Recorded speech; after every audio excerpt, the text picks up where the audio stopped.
Well, not getting any cooler, so here we go. There is, of course, another Captain Marvel movie, and since I'm not party to any of the lawsuits about his name, I still get to call him that, even if his film can't. They made a running gag out of it, which I actually like, individually. It's just the collective weight of all the gags in this film that might cause a problem for some people. I could see it happening. Especially since it already happened. But its happening is itself kind of on point for Billy Batson, since his life has been defined by jumping on trends either too early or too late. There. Done. Like and subscribe. Support the show on Patreon. It's too hot to have all these lights going. Oh, okay, fine. Like almost every other American publishing house in 1939, Fawcett Publications Incorporated looked upon the success that National Comics was enjoying with Superman and decided to break themselves off a piece of that. Writer Bill Parker came up with an idea for a superhero team of 6 individuals, each granted their unique power by 6 different classical myths. But then, our old friend Editorial Fiat told him to combine these 6 characters into one. He was initially called Captain Thunder, until somebody discovered they'd been beaten to the trademark on that one. So, even the running gag is itself a running gag from our universe imported into Billy's. So he became Captain Marvelous until Editorial Fiat told them to shorten it down, which is kind of ironic considering what would happen later. But the point is, Captain Marvel was already a deeply compromised artistic product from the start. And this did not stop him from becoming the most popular superhero of World War II. And I don't know, it's easy for me to see why. Clark Kent was the dream of the self-conscious, office-bound dorks who created him. That lurking beneath our nerdy exteriors, there was the potential for all of us to be a force for good. Billy Batson was the dream of the comic book dorks who were reading him at the time. He alone has the ability to walk in both the childhood and adult worlds. For him, they are separated not by a massive gulf of years, but by a single word. A number of us still hold out hope that our obsessions with children's media will confer some similar powers onto us. They won't, but it's okay, because the distinction between the child and adult worlds has completely broken down in this age of content. This need for content that supersedes all other considerations, including the traditional markers of success in our so-called free market. But I'm getting ahead of myself. Everyone did their part for the war effort, including Captain Marvel and his increasingly unwieldy number of sidekicks and spin-offs, collectively known as the Marvel family. But eventually the war ended, troops came home, superheroes declined in popularity, and National Publications' lawsuit against Fawcett, by then entering its 10th year, finally bore fruit. As far as I'm concerned, it's the definition of what we used to call a frivolous lawsuit. An industry titan using the courts to squeeze a smaller competitor out of business. There's your so-called free market right there. It's actually a very expensive pay-to-play scam. Rigged for the benefit of the rich, to the detriment of everybody else, including, and this is how the whole sorry system works, the slightly less rich.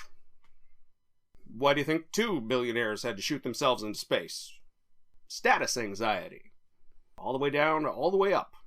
Owning Superman and Batman proved more lucrative in the long run than owning Captain Marvel and Spy Smasher, so Fawcett settled out of court, instead of wasting more money on what looked at that point to be a dying subgenre anyway. So Captain Marvel and his entire family spent the entire Silver Age of comics in suspended animation, both in his universe and ours. another small-time rival to the now DC Comics, proved that superheroes were not quite dead yet. By 1972, in a move that's kind of ghoulish the more you think about it, DC Comics entered a licensing agreement with the still limping along Fawcett to bring the Marvels back into the limelight. Of course, by that point, that other comic book company had been publishing its own Captain Marvel title for so long, he'd already gotten his own dissed-off counterpart, who was already well on her way to eclipsing him in popularity. So DC, rather than catch a lawsuit of its own, changed the name of the book to Shazam. Which is fine, because that's the wizard's name. But still, it would have been funny there, at the end of this movie, when the rest of the family puts their hands on the magic staff, and Billy says, "Say my name," and they all say Billy. Would have been real funny if that had worked. Just saying. DC would buy the Marvels outright in 1991. 6 years after the first Crisis collapsed all of their continuities into a kind of, sorta, but not really unified whole. The Marvel families never really recovered from that 20-year-long, legally enforced hiatus, and they've been living in the shadow of other more popular superheroes ever since. And by the 21st century, they were even living in the shadows of one of their own antagonists. Elvis liked them. Or, more accurately, he liked Billy's one-time friend, sidekick, and future foster brother, Freddie Freeman, once known as Captain Marvel Jr. And that's apparently why he started wearing all those half-capes. There was a TV series in the 70s, but it's a TV series from the 70s. It's pretty much exactly what you'd think it is. The 70s Hulk series is better and more widely available, and the 70s Reb Brown Captain America movies are more funny. One of them's even got Christopher Lee in it. Like a lot of other non-Batman characters, Billy Batson was supposed to get his live-action debut in the late 90s, but that spent the 2000s and 2010s in development hell, until the intervention of a people's champion. And if there's one thing Dwayne Johnson seems to love, it's playing characters who turn from heel to face and back again, depending on circumstance. So what we have here is a pre-sequel to a Dwayne Johnson movie that will itself be a prequel to this, which is already getting its own sequel. You got that? Good. And they swear it's going to be different from the Scorpion King. Actually, I don't know that for a fact. I don't know if anyone's actually had the guts to ask them, so, how's this different from the Scorpion King? Because if they did, they'd probably get banned from every Warner Brothers set. Of course, that's a much harder pitch than the other Captain Marvel movie that was released 3 months before this. All Carol's movie had to say was, no, you're going to need to see this to make sense of Avengers 4. That turned out to be kind of a lie, but Marvel fans love being lied to. They get lied to all the time, and they just lap it up. Little pain piggies, the lot of them. DC fans, by contrast, hate being lied to, because it's happened to us so many times before. So Shazam promised nothing but what it says on the tin. And it delivered. For both better and, I don't know, not worse for me, but, and far from the glorified TV episode they released straight to video in 2011, probably to gauge audience interest for a future live-action Black Adam film. This is a real, honest to the old gods movie. A self-contained superhero origin story with its themes explained in dialogue at several key points, and its heart on its sleeve. Also, too many gags, and an action scene every 15 minutes. Exactly what people have said they wanted since 2013. So, of course, this was both the best reviewed and lowest grossing DC movie, until Birds of Prey took that crown the next year. let's just say we're real lucky that this was executive produced by The Rock, and no movie studio wants to piss him off by saying, oh yeah, that multiple movie deal we just made with you, nah, sorry bro, we're just gonna throw all that away. Yeah. Because, 2 or 3 of those, and he might just go crazy and run for president. I mean, look what happened to Arnold. I mean, hell, he already got a Captain Marvel movie made. Like, that's pretty much my vote. Shit, boss, that's gotta be tough enough. When I say it promised nothing but what it says on the tin, I do not mean that pejoratively. Like Carol's Captain Marvel movie, this is so fine of an introduction to Billy and his corner of his universe that I no longer have to waste time explaining him to people. I can just point and go, pretty much that. They don't get everything, but a lesser Captain Marvel movie would have saved a hell of a lot more for the sequel, let me tell you. I could see how this might have gone in the 90s. And yet, here they all are at the end, united, as they should be. The Marvel family in full effect again. And it's on point, too, because this is explicitly a family film about what family means to the isolated, atomized individual. Default subject of American art. It's about that subject finding mutual acceptance, support, and belonging within a family. Or not, in the case of Billy's antagonist, Dr. Sivana. And yes, another bald-headed mad scientist. I know. Blame the Golden Age. And of course, I can't help but wondering if this Dr. Sivana ever met his universe's Lex Luthor, and was immediately put off by Lex being such a pretentious asshole. Just like everybody else. Lex wanted to be admired, not for his breakthroughs in super science, or money, or anything like that, but because he knew that philanthropist comes from the Greek, meaning a lover of humanity. Sivana doesn't want to be loved. He doesn't even want to know what love is. Who cares about that when you're after power for its own sake? It was denied him at one point in his formative youth, and to deny the second sons of American rich assholes anything is to do them permanent, lifelong psychic damage. In the pantheon of DC Universe villains from the I can't believe they're not Trump era, I'd put Mark Strong's Dr. Sivana in between Roman Sionis and several steps above Max Lord. But because he disappears for pretty much the entire second act, that's mostly just because he's played by Mark Strong, the greatest typecast villain of our age. From Kick-Ass, to Green Lantern, to John Carter, of Mars, damn it. My man's been holding it down in the trenches all these years and getting no reward for it. We should be on our 10th Barsoom movie by now, god damn it. He should have been dining out on playing an economic hitman from the stars for these last 10 years. But where's my synthetic men of Mars, you cowards? Oh, wait. I'm talking about a Warner Brothers movie. So, I don't know. Release the air cut. There are some obvious structural problems with this movie, but, strangely enough, there are no stories of it leaking out of the usual leaky ship that is Warner Brothers. About the only thing that distinguishes them from Disney at this point is that Disney tends to keep a tight lid on shit. Unless it completely blows up in their face. So, you go, ScarJo. Get him, girl.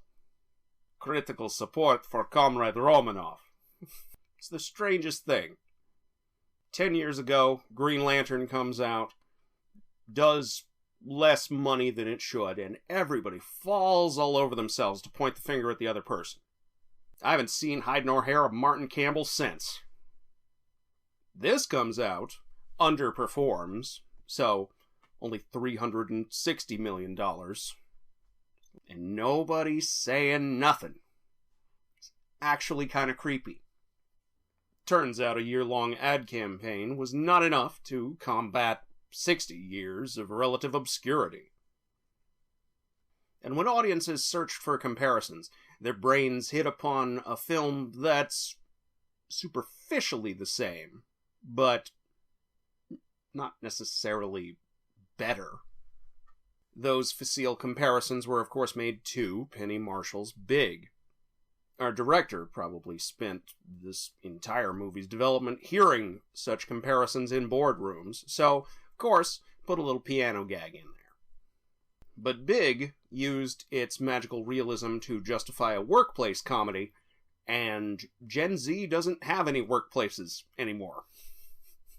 Or, from another angle, their workplaces are everywhere. After all, we gotta be always on that grind. Even if all the grind will ultimately get us is a life like Dr. Shyvana's. Big took place at the executive level of a New York City toy company at just the right moment in the late 80s, before the mid-century industrial tycoons all sold out to the Gordon Geckos of the world. Back then there was a chance, or at least the illusion of a chance, that the mid-century industrial tycoon would bump into some random data clerk and elevate him to a corner office. Those corner office jobs are reserved for the fail sons of the Gordon Geckos of the world today, the Lex Luthors of the world, as played by Jesse Eisenberg, and everybody knows that. Hell, everybody knew that 20 years ago when John Glover was playing another evil dad to a different universe's Lex Luthor. And Amy Adams became this weird vampire chick from drinking kryptonite milkshakes. So while conservative shitheads might bemoan this rising generation's wish to be YouTubers, I can only go, yeah, sure. I had that dream too before I knew what it entailed when I was young and dumb. Like Billy and Freddie here, setting up a YouTube channel because after you deal with superhero cliche 002 and 004, what else is there really to do except become a glorified busker in the streets of Philadelphia? Make no mistake, we are just glorified buskers. Except we don't even have to leave our homes. Yay. So while some believe the two actors playing Billy clash with each other, I think they actually complement each other very well. Saying things like, oh, Asher Angel's too serious, really misses the point. Gen Z has had no choice but to get very serious very quickly, since they've spent their entire lives dealing with multiple overlapping apocalypses that only a handful of people have done anything about. And all their efforts really seem to do is prompt reactions that wind up reinforcing the status quo. We're already living in a comic book universe, is what I'm saying. Except, all we got are supervillains. And of course, every time one of them comes up on CNN, I'm like, supervillain, supervillain, and nobody cares. And most of us have no idea what the hell to do about any of this except chase clout on the internet. Just like Billy and Freddie, before a supervillain shows up to give them something real to deal with. All of which is to say, of course Asher Angel's Billy is more serious than Zachary Levi's. Levi's Billy is, for the first time in his life, exercising some kind of agency. Even if it's only through his powers of showing off and causing collateral damage, but, you know, I like that. Asher's Billy is 13 years deep into a fruitless quest for his bio parents. And gods only know what kind of hells he's seen in the American foster care system. Now there's something this film decides to just quietly sidestep, because that might be too dark, grim, or gritty. But still, he didn't get his look out for number one philosophy from the sky. It must have come out of some kind of experience we don't get to see. Levi's Billy, by finally having the power to live this philosophy out, comes to find that he actually likes helping people. Principally his foster family, but also, through his conflict with Shyvana, everyone else, including everyone the Rock of Eternity touches, which is everyone in existence, since it is the source of all magic for, and therefore linchpin of, all realities. They even got the crocodile gangsters in there. They didn't have to do that, but they did, and I love it. But we were talking about the foster care system of the DCEU, and its differences from our dimension's foster care system, which you have to be a social worker to even notice. The one social worker I showed this to, just to get her opinion, was more bemused by the differences than insulted. Because it turns out, if our foster care system actually did let former foster kids become foster parents, and if it ended the plausibly deniable forms of segregation that it still practices to this day, then our world actually would become a better place with no superheroes required. But the same would be true of a lot of things, including if we as a culture gave up on the fantasy of biological determinism. The organs you pop out of don't determine your destiny nearly as much as the socioeconomic position of the person they're attached to. But that's too Marxist of a thought for most of my fellow Americans to entertain, even if we know it in our bones. Marilyn Batson knew she was in no position to raise a kid, which is why she abandoned Billy in the first place. Even if she can only express it in terms of being real screwed up. Well, we're all pretty screwed up, Miss Batson. All the non-magical power that being rich grants you didn't stop Shyvana from obsessing over one moment that he thought defined his life. He drove himself crazy long before demons began to speak in his head. And on the other side of the coin, magic powers are the only thing that stops Billy from obsessing over what he believes to be the singular defining moment of his life. And that is actually powerful, in a completely non-magical way. It's freedom from self-imposed determinism. Finding out that thing you thought determined your life really doesn't is actually so powerful and freeing that you immediately want to turn around and share it with someone. Just as Billy tries to share it with Shyvana here. What good is power if you can't share it with your family? And that got a little heavier than I intended there at the end, but like the wizard Shazam, I'm working with what I have here. And what I have here is good, if a bit uneven. Could have used either one more or one fewer pass through the editing room. And given the movie studio we're talking about here, I'm gonna go with one less. And what we have here is the dream of the superhero in the 21st century. That power is not inherently corrupting if you use it to lift up those around you. It just gets harder and harder to take that idea seriously because we live in a panopticon that would make Foucault shit his pants. Everybody can name the 7 deadly sins these days, if only because of David Fincher's movie. But you gotta be a real Sunday school kiss-ass to name-drop the 7 heavenly virtues. Even I had to look them up, and they sound like adult film stars' stage names when you say them out loud. Slightly more popular are the 4 classical virtues Plato and Aristotle handed down to us. Prudence, justice, fortitude, and temperance. By which he meant self-control. Not drinking. Even though temperance means not drinking in my country, because we had a whole thing about that. Early Christian moralists combined these virtues with the 3 heavenly virtues Paul calls out in 1 Corinthians chapter 13. Faith, hope, and charity. And while medieval artists did occasionally set the sins and virtues against each other, anybody who was putting any actual thought into it did the 10th century equivalent of going, life's more complicated than all that. So you can see why Billy's power set echoes these virtues without actually calling them out. The wisdom of Solomon has always been first on the list, I think, because you need it in order to figure out how to use any of the other powers. That's what prudence means outside the context of the Beatles song that's probably in your head right now.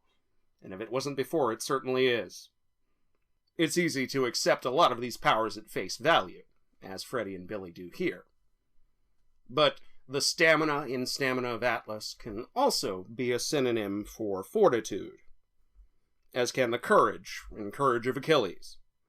Self-control and discretion are necessary for any superhero looking to maintain a secret identity. And do they require a greater or lesser degree of strength than catching buses or punches from supervillains?